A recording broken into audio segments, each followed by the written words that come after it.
Good evening, everybody, and welcome to this meeting of the Environment and Sustainability Panel on Thursday, the 12th of February 2026. I'm Councillor Sam McCarthy, I'm Councillor for Shrub End Ward, and I'll be chairing the panel this evening. Action in the event of an emergency. There are no practice alarms planned for this evening, so if an alarm sounds, please evacuate the Town Hall by going down the main staircase or the back staircase to the High Street, and then to the car park behind the Town Hall at St Rumwell Street. This meeting is being held in the Grand Jury Room in the Town Hall in Colchester and is also being broadcast live over the internet, where it can be watched via the Council's YouTube channel, where the recording would be available to view afterwards. Please would speakers use microphones at all times and speak directly into the microphone. Members of the committee may use electronic devices to access their meeting papers, and visitors are welcome to use mobile phones and other devices, including cameras, but please use them discreetly, set them to silent, do not use voice or camera flash functions. There are toilets on every floor in the building and an induction loop in this room. We'll have a short break at 7:30. So, introductions. We'll now ask members of the committee and attending officers to introduce themselves, starting on my left.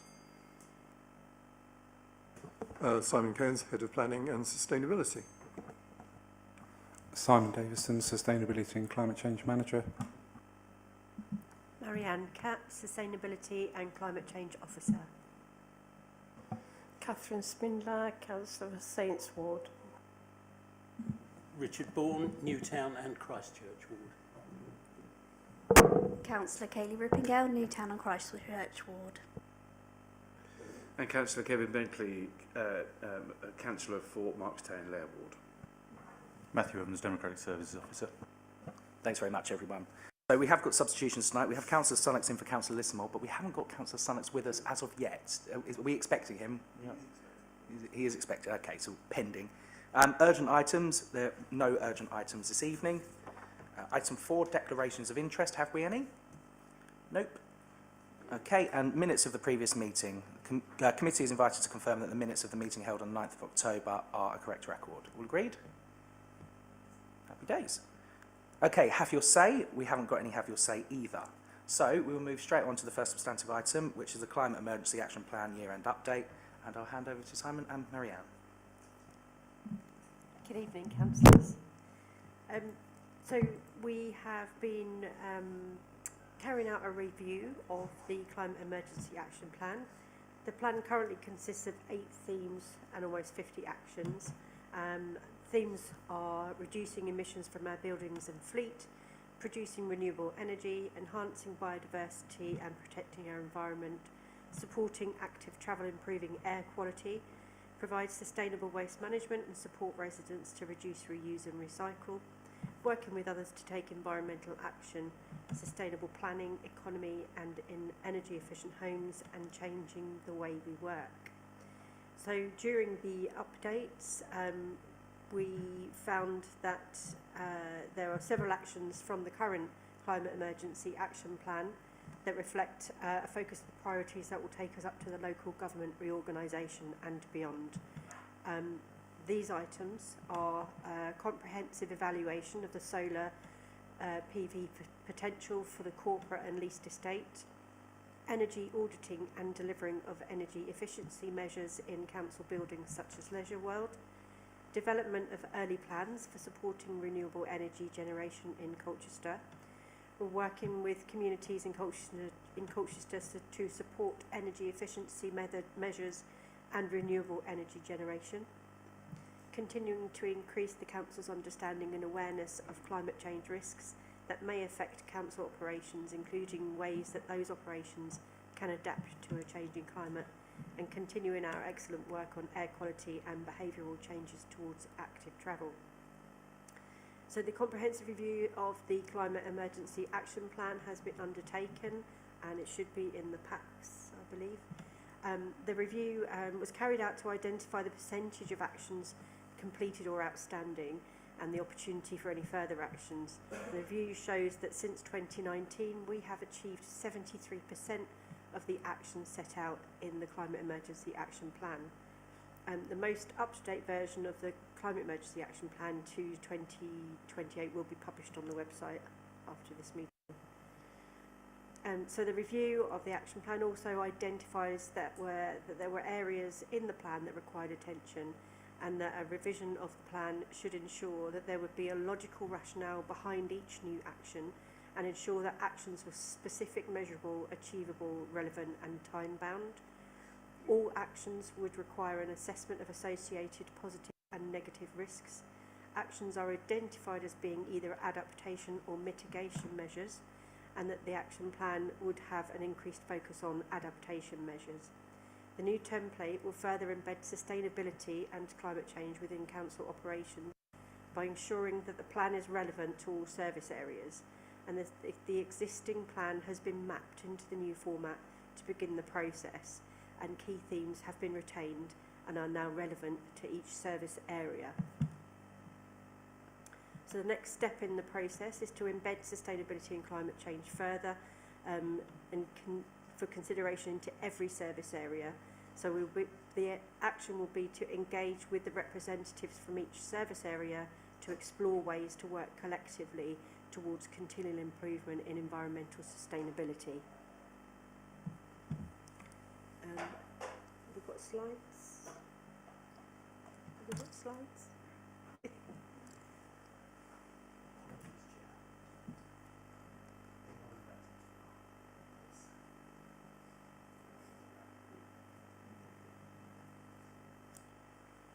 Not that one, the other one. Sorry. No? Yeah. You've got them, and you're okay with those? Yeah. Okay. No problem. Thank you.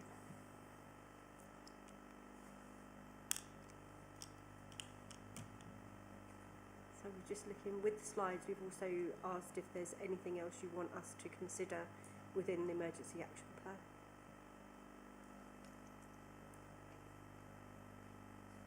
Sorry. Are we waiting for slides? Or are we just carrying on? Is that? Yeah. Did you want to come in, Councillor Bentley? Yeah, certainly. Very good. Thank you very much indeed. You mentioned about going on to the new authorities, which is good. I just wondered, have we done some work with what will become, certainly we know at least two that will be there, possibly a third one as well. What we've done to start aligning this in advance, because I think that's quite important that we don't all arrive on day one with 3 separate plans. Yeah, if I could take that, I'm working on a harmonisation plan to look at and to work with colleagues across the other district authorities as and when they're known. Hopefully later on in March we should know exactly who that is, but I'll be working those to come up with a plan to potentially relook at realigning targets and things like that, because at the moment they're all different. Anything else, Councillor Bentley? No, all good. Anybody else? No. Okay. Yeah, certainly. If you have them, are you going to read through them? I mean, yeah, certainly. Yeah. So this is just a brief update on slides. So if I could have the next slide, please. So this is obviously what we've been working on. So improving energy efficiency, working with schools and businesses and communities, improving air quality, and strengthen our internal practices to reduce environmental impacts. And we have planned to deliver development in the most sustainable, sorry, I can't read that.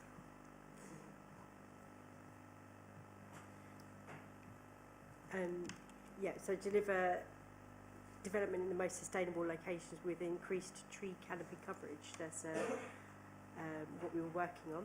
So where we are now with 73% achieved, which I think is a real good and positive outcome for the climate emergency action plan.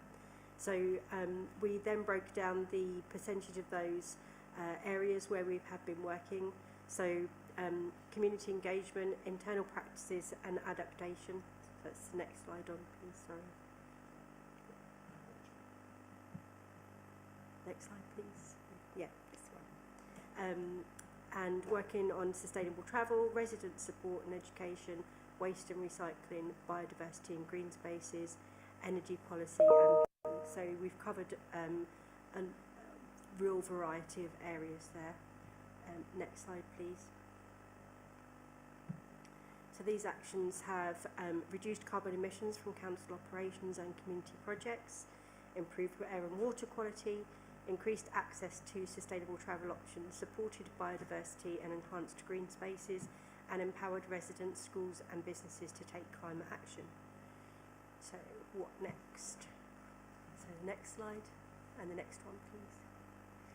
So this is our timeline of what we are working on now with the Climate Emergency Action Plan for the next couple of years. So we will create the action plan for each area, bringing together representatives from each service area to contribute towards that, further embedding that into the council. We'll hold quarterly climate emergency action plans meetings, and we'll identify further adaptation and mitigation actions and projects, which will help develop a culture of continuous improvement and environmental sustainability. And we'll work to look at adaptation measures as well as continue with mitigation. Next slide, please. So some of the projects that we're adding into the new plan. So we'll be working with Inori, which is the Essex Natural Oyster Restoration Initiative, University of Essex and the Environment Agency on nature-based coastal protection. We hope to be piloting a community garden project to increase biodiversity net gain in urban areas, alongside with the local nature recovery strategy, and looking to collaborate with Colby, the North Essex Economic Board, Tendring and Braintree councils to create a sustainable business event and work with the partners on community energy and green homes education. So the question is, would you like us to look at anything further within this plan? Perfect, thank you very much indeed. There's a lot of positive stuff there. We've got Councillor Sunnox. Welcome. Over to you. Yes, a couple of questions. The first is the community garden, the community garden plan sounds interesting. What land on? And are you taking a doing role or coordinating role? And the second question, perhaps I'll answer that one first. Yeah. Thank you. So the land at the moment is a piece of land in Grinstead, which is leased to the Active Wellbeing Society as part of the Heart of Grinstead project. And we are looking to build a project around funding from Anglian Water, the Thriving Communities funding, which will be funding of either 50,000 or 100,000 to develop the land further. The question at the moment is how that might look, and we are just starting to talk about the shape of that project. My role in that is facilitating and bringing together the organisations that can that have the governance around them to make that happen, to help to build the community project and possibly create a self-governing organisation around that project, which will then expand out and hope to bring in more people. The land at the moment, as I say, it's currently leased from Colchester City Council by the Active Wellbeing Society, but there is a hope that once the governance around the new project has been established, they will be able to take over the lease of that land. Absolutely fabulous, absolutely fabulous. I hope you don't create another Quango, but it does sound a little bit sort of Bromley by Bowish in this community bottom up. Yeah, very good. My other question is, the 73%, is that a measure of inputs or outputs? So in other words, you know, the thing I worry about all this stuff is that what we can do as a council directly is so tiny in relation to our own activities, even tinier in relation to Essex's activities, and just microscopic compared to the rest of the world. Thank you. Good question.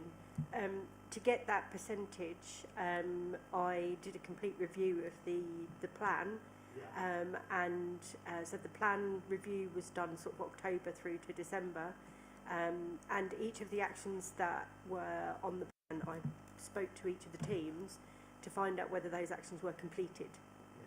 And what we have left is just the outstanding actions, which are the larger projects at whole.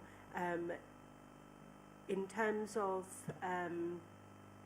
whether they're the, what we decided was going to be in the plan, or whether there was, that's what we decided was going to be in the plan, and the 73% denotes what we've actually achieved within that plan. It doesn't measure those outputs. So it's inputs. You've got a list of actions, and you've done 73% of your list of actions, and there's a few big ones outstanding, and no doubt you're going to tell us what they are. Yes, I will hand that over to Simon, because they are the solar projects. I think, as you probably expected, the larger actions are the ones that probably actually deal with the nitty-gritty of actually reducing the significant amount of carbon that we have, and that's the piece that's that's required the large investment that to date hasn't really been placed. So who's holding up the investment? Is it because it's just not in the capital programme or something? I think it just hasn't been put into the capital programme. We had a little bit of capital programme last year, some the year before, which I'll be dealing with the performance of the measure that we introduced from that capital programme in my next presentation. Simon Cairns, were you about to say something? Yeah, I mean, I was just really going to expand on what Simon's just said. I mean, clearly we need to clearly define the parameters around those projects and then get into the capital programme. I think at the moment they're still under development, aren't they, in terms of costing the projects and actually scoping, the overall scale that is achievable and deliverable from those projects. Thank you.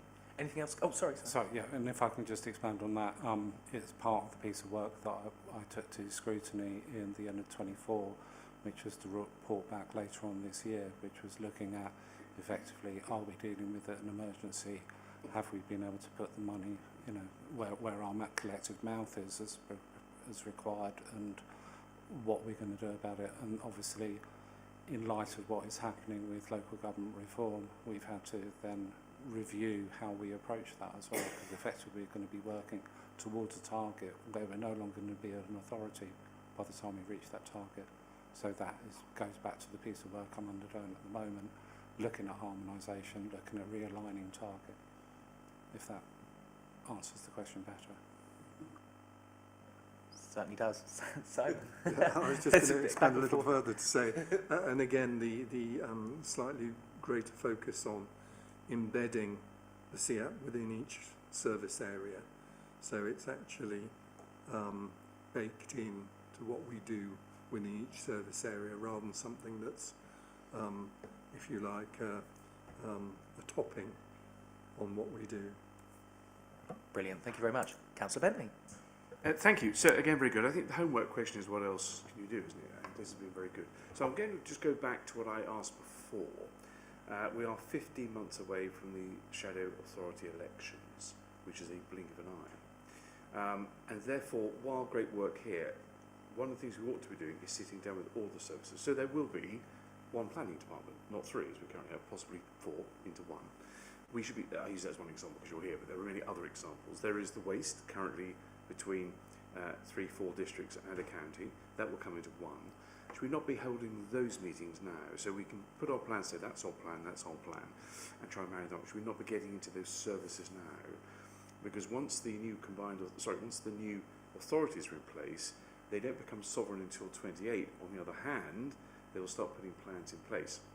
And the role of this authority, when it still has the statutory responsibility, will start to diminish. So I'm just wondering, what I'm saying is, can we go faster? I think we need to go faster. I don't know if you have equivalents in the other authorities. This is to be helpful, not criticism, by the way, that we actually should be much quicker at doing this and be out there now. And the workshops you're talking about should involve all those authorities. I know, because I'm part of the North Essex Board, that we're talking about other services at the moment. This is something that embeds itself into all of those services. So the question is, can we go a bit quicker? Can we start that collaboration now?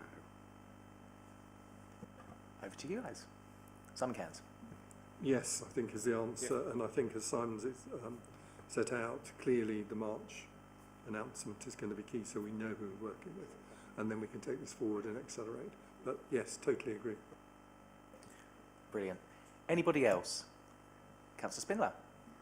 Only quickly, I noticed in Brook Street they've got signs to say turn your engine off because it's quite a highly polluted area, as much as Madeline Street is. If you've got other recommendations that you feel need the same attention, how would you go about that to ensure that on your ward you had the same signage? Thank you. That's a really good question. I think the focus has been primarily on city centre due to the monitoring that's been taking place. We are certainly open to work with different wards on different signage if it's required. The members of the team that work on the active travel project, they are working with schools, trying to get schools to monitor air quality, but they've got air quality monitoring equipment which, should you wish us to assist in finding out whether it meets limits or whether it's exceeding them, then we're more than happy for the team to work with you to find out how you can make those changes in your areas. Thank you. I think it's a really good question because quite often with councillors we don't always have the tools or toolkit or know how to go about things. So I think even things like that are quite helpful, reaching out to us a little bit because we know our wards very well, of course. Anybody else? No? Okay. So we are asked to note the contents of the report and ask questions, which we've done, and provided or progress of any actions in the Climate Emergency Action Plan. So I think we've done that. Thank you very much indeed. With that, we will move on to item 8, which is the Council goodness me, come on Sam. Colchester City Council emissions financial year 24-25. And that's over to Simon and Marianne again. Thank you, Councillor McCarthy. So, as you're aware, the Council declared a climate emergency 2018-2019, and as part of that, there was a requirement to report annually on our greenhouse gas emissions. So the report basically takes you through that.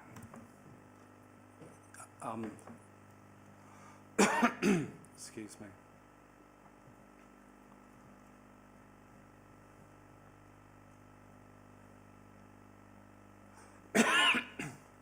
Sorry, I've got something in my throat. Pardon.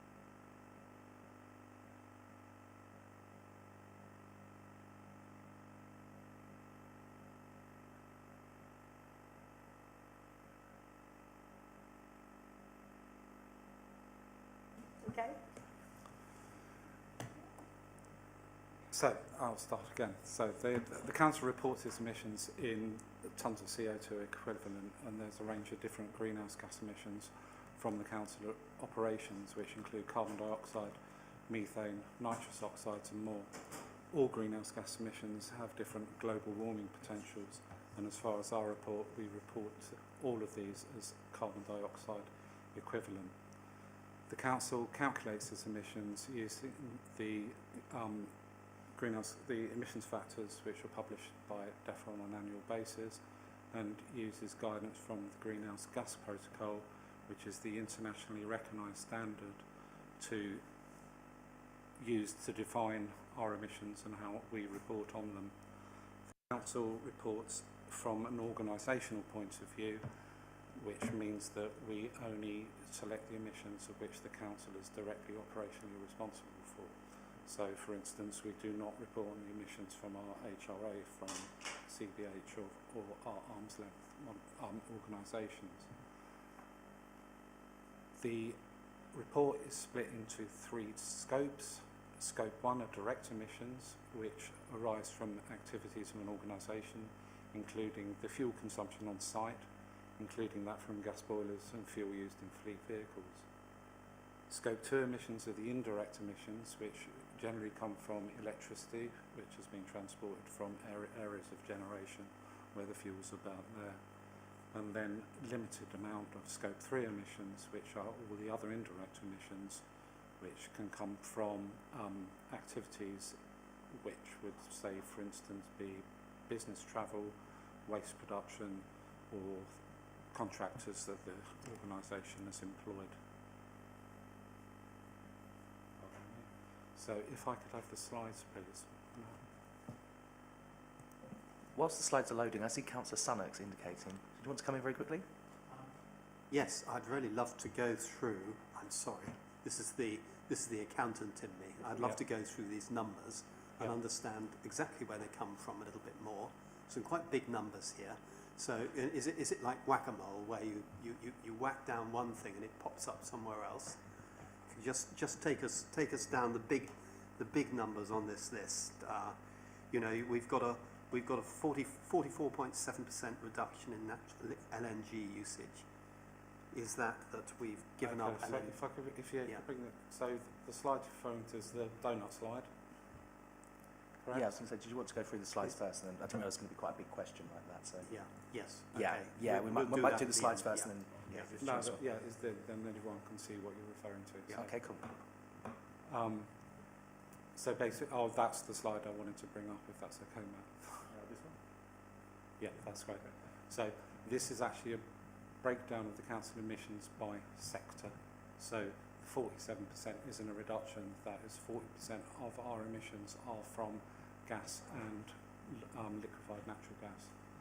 The next largest emissions source is from the waste fleet, which is 24% of emissions, followed by electricity, and this includes the transmission and distribution of electricity as well, which is at 18%, with the other sources of emissions forming the remainder of those sources.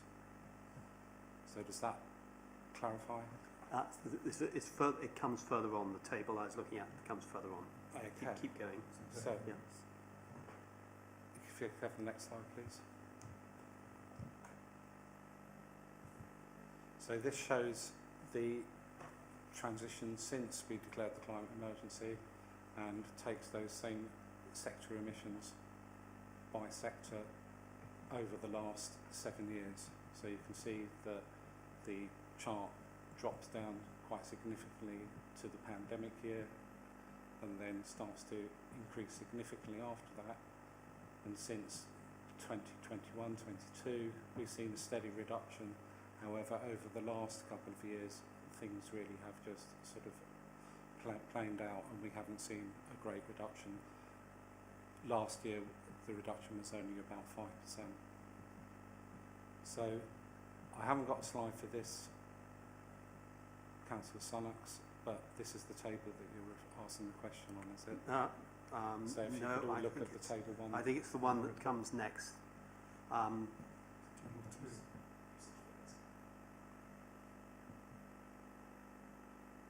Is that table 2? Table 2, yes. Okay, so what was the question?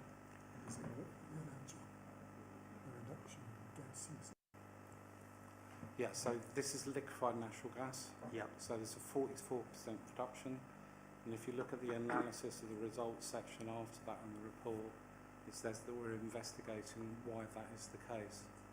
Because these were the figures that were given to us by the Axiom, who are our Energy Bureau services. So there seems to have been an issue with some of the invoices that were sent across, and we're still looking into find out why that is such a large reduction. Okay, so it could be an anomaly. Yeah. It seems to me anomalous. I can't understand why we would suddenly use a lot less liquefied natural gas at Colchester Sports Park, which is the only place where we use it. So. And what about the other big figures here? We've petrol. We've got a big figure for. No, well, actually, it's a small figure, but a big percentage. Leave that one. Yeah, exactly. Yeah. Electricity. Yeah. How are we measuring that? Are we taking our electricity bills and saying if we've saved on that, we've done something good, or is it a sort of modelled assumption? No, electricity is actually a very, very accurate assumption. So that comes from the kilowatt hours that we pay for. So on most of our large sites, they all come from electric smart meters, which give an exact indication of how much electricity is being used.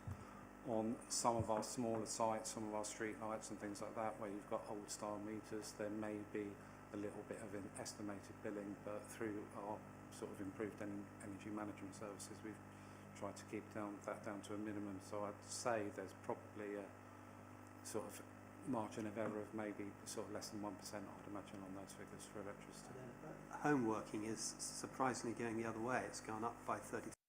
Yes, this is another one that I pointed out that I'm unhappy with because the problem with home working it is a bit of a fag packet assumption that has been made by DEFRA in the emissions factor and how it's worked out. So to actually, you can imagine how to actually calculate the emissions from someone working from home, how you differentiate and separate that from your personal household use and things. So it's not a very, it's a very, very broad brush metric, plus the fact it seems to run contrary to the staff commuting. You would expect one to go up while the others goes down. But So do you think it's time that, this Climate Emergency Action Plan and these annual reports have been going for 5 or 6 years now? Do you think it's time we sort of put it aside and concentrated just on the practicalities? We all know that we've got to reduce electricity consumption. That's a good thing to do. We all know we've got to close. I was part of a company that ran shopping centres. Yeah. We had a huge project with Bureau Veritas and everything else as to how and eventually it turned out that we turned the heating down a little bit and closed the doors. That was the most we could do for the planet. Are we not at that stage where we turn the heating down and close the doors, do the obvious things and just do them and cut out the reporting and the complexity? I think one of the assumptions you're making is absolutely right, and we should be focusing on the bigger stuff, and the bigger stuff here actually is not really the electricity we use, it's the gas we use, because the electricity we do use has been decarbonising from generation. So last year, for instance, there were 3 months of which we were producing over 50% of our electricity from renewable sources. So the government target is by 2035 our grid electricity will be net zero. So the focus and the biggest challenge we have as an organisation and then as a unitary authority will be how we decarbonise our heat, because that's going to be, painfully expensive if we move to the electric production of heat, and then we need to look at other larger sources such as heat networks and things where you could actually start to get better economic solutions to that. But you're right, I think the focus on the homework and these are things that we are required to report on and we're required to add to as part of our Scope 3 emissions. Well, I just want to let the idea loose that we should probably look at the reporting mechanism and the workload that creates and concentrate more on the practical things we can do. That's what I do. There are no actions in my action plan which look at reducing homework or focusing on homeworking at all. No, it's the reporting. There's the reporting I'm getting at. We should relieve your reporting burden under the Climate Emergency Action Plan, or find somewhere. I just want to let the idea loose now that we've got ourselves onto a treadmill and we're reporting this stuff every year. Some of the figures are a bit shaky. And, I'm saying, would it be better to focus instead on I know you are doing it, but just cut it out, giving us more time for other things. Well, it's something that we can look at and review, but, to some extent our hands are tied within how we need to report on within the Greenhouse Gas Protocol. So someone needs to untie them, that's my point. Potentially, or what needs to happen is the actual reporting process needs to be better focused and the metrics need to be better. We see this everywhere, is that there's a requirement of extra burden put on officers for good reasons at particular times, and then we never get round to getting rid of them and moving on. And I'm floating the idea that we should be getting rid of some of this stuff and moving on. Noted, yeah. Perfect. No, it's a good comment. Good point, well made. Councillor Bentley. So just to back up what William was saying, because I think that's right, and I think you're being asked to do lots of things all at the same time with LGR on the rise, and it's all behind my question as well really earlier. I'm not quite clear, is this in the gift of the Cabinet to change this policy? That's what I'd like to know. If it is, and we feel strongly that we should be focusing on delivery rather than report, you've got to have some measurement, clearly you've got to have that, because you don't know where you are, but whether the over-reporting, you could do it simply to get on with the job of talking to other councils and all the rest of it. Is that a recommendation from here, Chair, that we do that? What I don't know, and I've just looked to officers to explain to me whether this isn't a gift of the Cabinet to change this policy. Have we self-inflicted this policy on ourselves? Wrong word. Not self-inflicted. Have we imposed this policy on ourselves, and can we change the policy? As the person who actually compiles the report, I find the burden of actually introducing homeworking and staff commuting probably takes me about 30 minutes a year. Yeah. So I don't find that very burdensome at all. And no but rest of the stuff. Though. It's the rest of the stuff takes a lot longer to actually collate and to sense check it. But I think it's very important that it's actually collected on an annual basis just to see how well we're progressing or not progressing, as the case might be. Well, if we feel that you are comfortable that you can do this and the other work we're going to ask you to, it is going to get phenomenally busy in a way that none of us really understand yet in the next few months. The greater point is it becomes more irrelevant in Yes. what we're doing because we're working towards a target we're no longer going to be around to see. Yes. So Yes.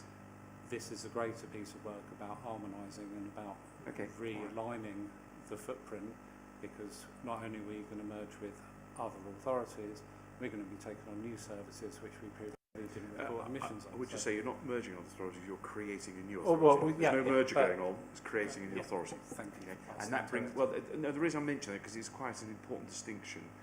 I'd say to all colleagues, because we use that language, don't we? It's not, it is creating a new authority, not merging together current systems. Yeah. There'll be a whole new system going on, which is why I think behind our questioning is, can we reduce some of this stuff now to help you do that? If the answer is no, you're fine, it's okay, good. If not, there's a moment in time now to start thinking about that. Thank you. I will take that under advisement. Yeah, thank you very much. We do have a member of Cabinet here, Councillor Scordis. I did see you indicate you're very welcome to join. Thank you, Chair.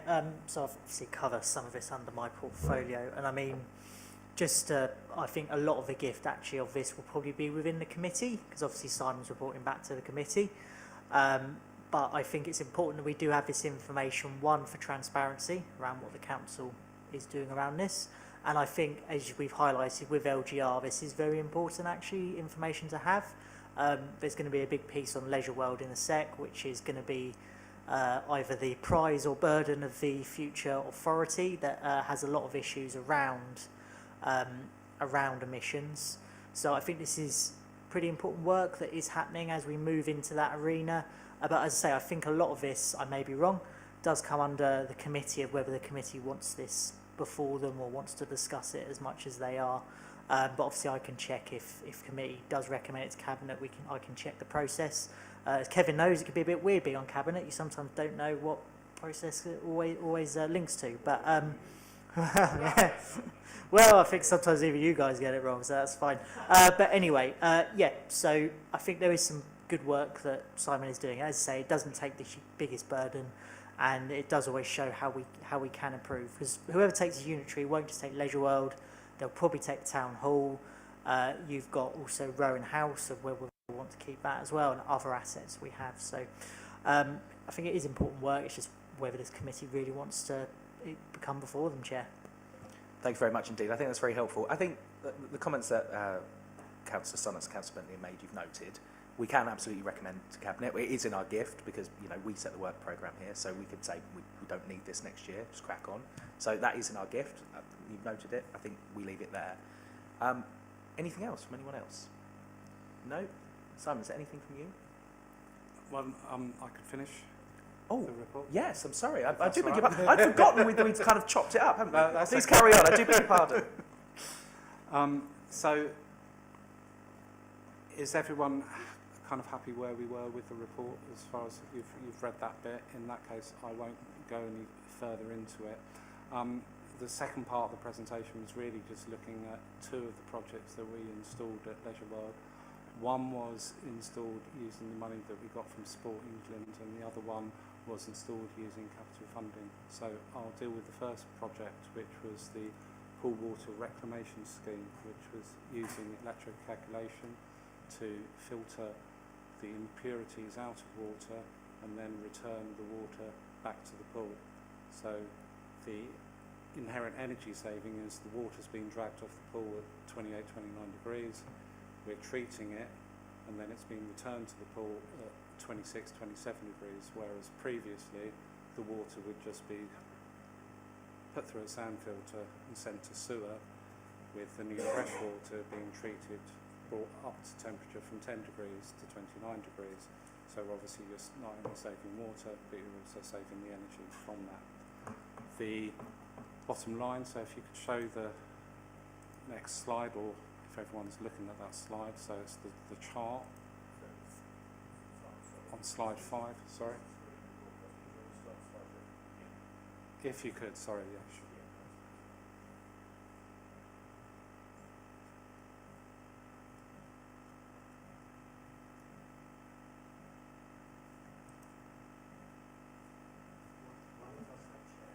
One question.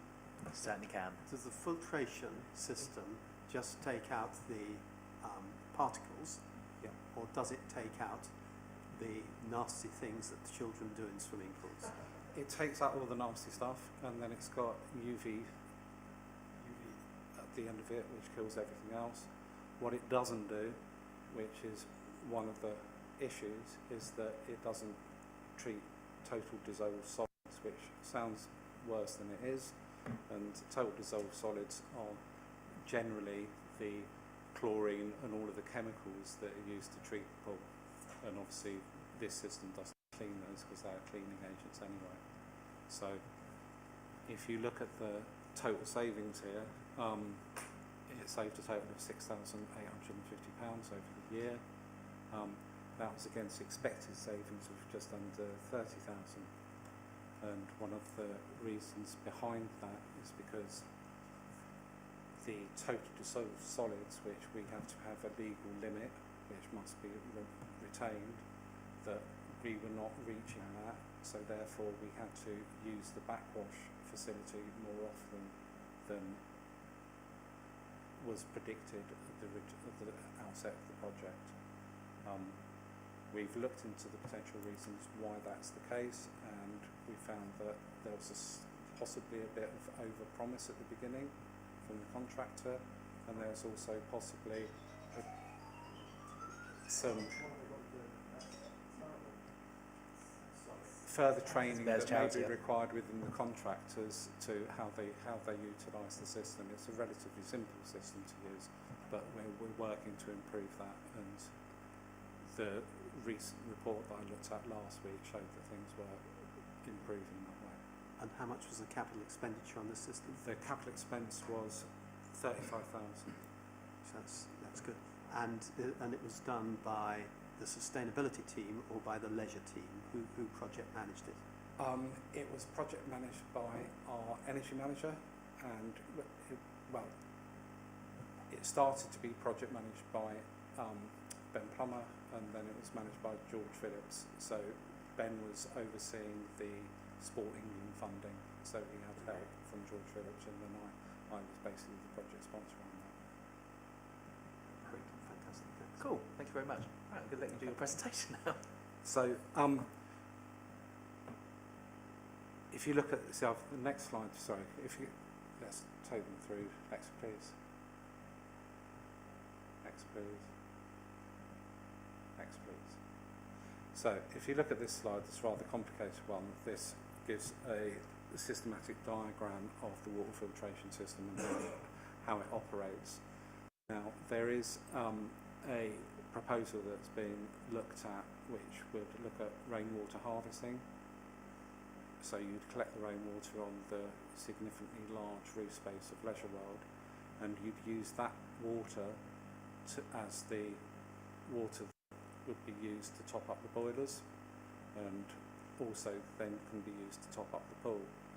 The one thing that water doesn't have is large amounts of totally dissolved solids because it's untreated. So that can have a limited amount of chlorine treatment because obviously it's very clean water that comes from the harvesting, and that should bring the performance of that machine and improve it significantly. So that's a proposal that we'll be looking at. There is a third option that you can actually put a reverse osmosis, which is the road tank after that, and that would then take out all of the total dissolved solids. But again, that would be another expense and would have to be weighed up with the potential future of Leisure World and how we approach that. The second project, so if you go to the next slide please, this is just a summary of the predicted savings against the actual savings from future motors, which was effectively looking at what we called sort of in old parlance variable speed drives, where you've got an intelligent motor that will react and to the actual demand. So instead of just running constantly, it's got an intelligent algorithm, I believe, that can pick up the demand and then turn itself off and on and cycle accordingly.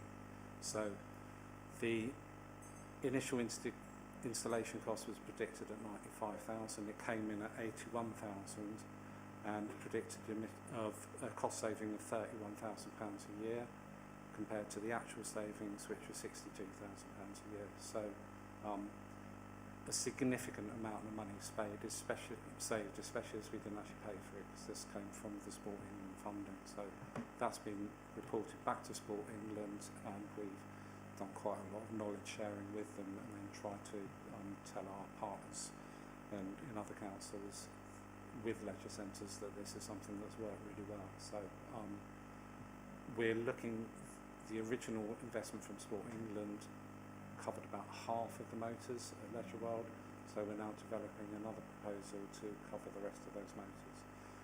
That's something that Sublease going through to Corporate Land to look at, but that will be a £60,000 investment, but looks like achieving a return of investment of about 1.2 years, so would certainly be worth investigating further. So any questions? Brilliant. Thank you very much indeed, Councillor Summers. Sorry, you must put other people in front if they want to speak. But I'm interested in this. How are we making 62,000? So we're putting in some motors. Yeah. New motors would save on servicing costs, on electricity. Where's the big saving coming from? And why is the actual, I'm looking at page 41 of the paper, are the actual savings twice what we predicted, which is great. Because the performance of the motors was better than they actually thought. So it's I think the motors have been developed for 2.5 years now. So they were installed by Future Motors. We managed to get a waiver for them because it was an innovative new technology. So it's something, I'm not electronically minded like that, so I can't explain the full operation of how the motors actually work and how they save money. But when we looked at the evaluation report from Future Motors and we checked through the figures, we could see that they put on a monitoring device on the motors, and then over that year their predicted performance, which I think they've figured that is going to come at about 20% saving when compared with a traditional reciprocating motor. The actual saving was more like about 35%, which made for effectively the doubling of the predicted saving, the actual savings. You should mark this up as a small success. Well yes, exactly. Yeah. Perfect. Thank you very much. Anyone else? No? All happy? Okay, well, you had your grilling from Councillor Sunnocks. Item 8. So we recommended the panel note the report detailing the council's emissions and encouraged to ask questions, which we've done again, about how the greenhouse gas emissions have been calculated and reasons for any changes in emissions between financial years. We obviously mentioned focus on delivery rather than reporting earlier on. That's noted as well.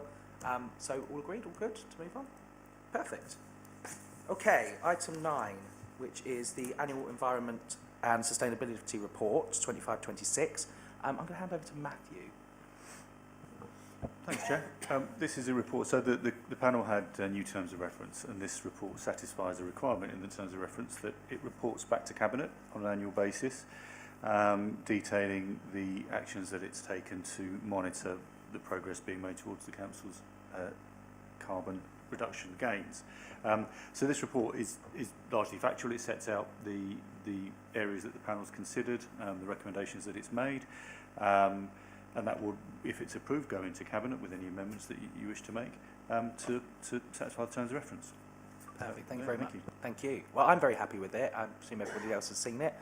Any questions, anything on that at all? Or yeah, Councillor Bentley.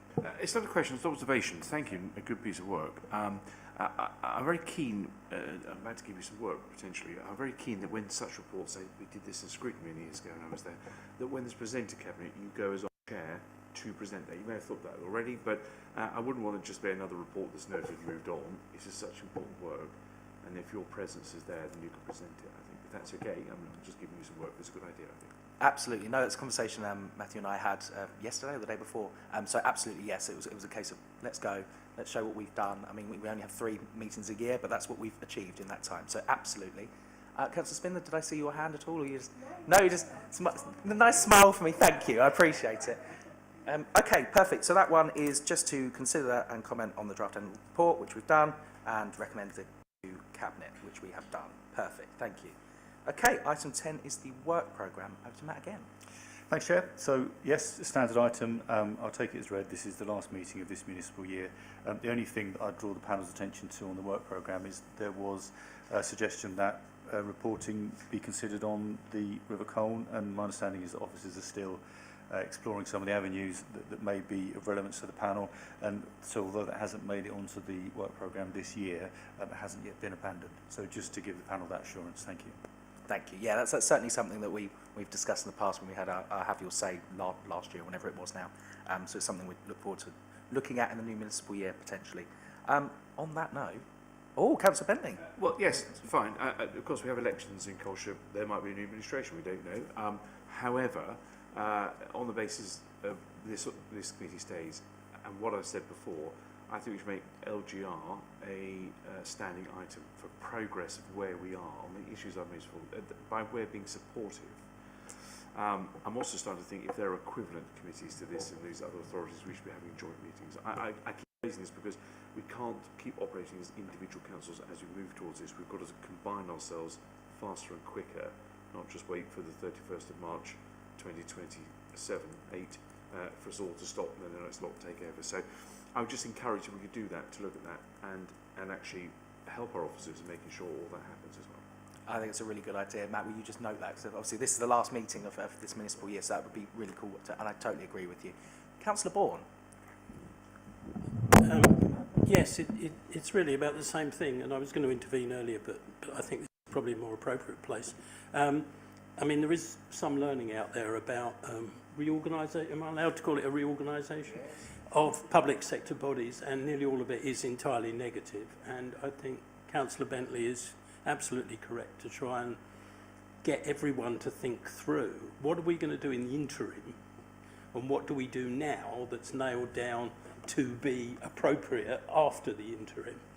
And I think a lot of the learning says, like, stop doing a lot of things because you just can't do it all. So I think it's appropriate that we do have that kind of more lateral think across all of the work programmes. And I assume that when we get the verdict in March, someone will be set up as the ultimate programme director for the merger. They will be going through all of this saying, we can't possibly do all of that, you've got to stop it, you know. So I think it's appropriate that the point being made that we should look at that work programme more holistically. Absolutely, thank you. Very helpful indeed, and I concur entirely. Anybody else? No? Oh, Councillor Sunnox. Yes, I've just looked up. I don't think either Tendring or Braintree have a focused sustainability panel. So whether we say that's a reason for us to take some territory, or whether we say it's a reason to, I don't know how usual it is generally within the local authority sector to have it. But I would focus on one area that I think that the work's rather important is in this business of getting grants. Seem to be rather good at getting grants, which then go into good things like these motors and other things. And that very practical side seems to be something that we should carry forward, and we should talk when we talk to the other authorities. We should find out what they're doing, whether they are as effective at getting grants as we are, or maybe they're more, I don't know. But we should dig into that area, because that seems to be the really solid bit of work that we do. Quite a lot of this reporting and other stuff, I have to be absolutely honest, I think we could do without. Good comment, well made, thank you. Yeah, I'm quite surprised they don't have environment and sustainability panels. I quite like it. I think it's good. I think it's important that we have it here. I think it's important that people can come along. Obviously, tonight's a bit different, but we usually have quite a lot of have your say. And also, I quite like chairing it. So I want to stick around. Perfect. I think that's all been noted, Matt, for next year, however we look.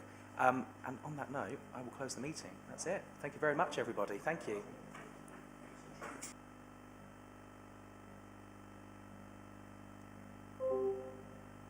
Recording stopped.